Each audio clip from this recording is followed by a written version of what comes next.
বিদেশি নায়িকা নাকি দেশের শিল্পীর উপেক্ষা, আর খুনি চরিত্রকে মহিমান্বিত করা কতটা নৈতিক, এসব প্রশ্ন ঘিরেই তীব্র বিতর্কে জড়িয়েছে শাকিব খানের আসন্ন সিনেমা। মুখ খুলেছেন অভিনেত্রী দীপা খন্দকার ও নির্মাতা সৈকত নাসির।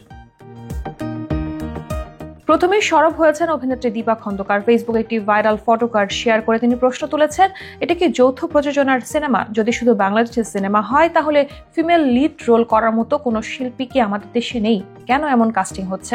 দীপার এই মন্তব্য ঘিরেই শুরু হয় আলোচনা। শাকিব খানের বিপরীতে যদি সত্যিই টলিউডের মধুমিতা সরকারকে নেওয়া হয়, তবে দেশের শিল্পীরা কেন নয়?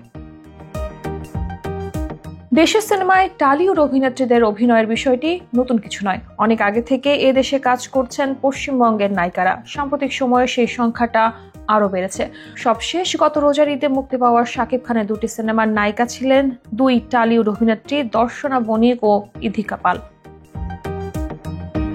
অবশ্য বিষয়টি নিয়ে পাল্টা বক্তব্যও আছে। কেউ কেউ মন্তব্য করেছেন, যখন বাংলাদেশের শিল্পীরা নিয়মিত টলিউডে কাজ করছেন, তখন পশ্চিমবঙ্গের শিল্পীরা এখানে কাজ করলে আপত্তি কোথায়? এদিকে সিনেমার চরিত্র নিয়েও চলছে বিস্তর বিতর্ক। শোনা যাচ্ছে শাকিব খান 90-এর দশকের কুখ্যাত সন্ত্রাসী কালা জাহাঙ্গীরের চরিত্রে অভিনয় করবেন।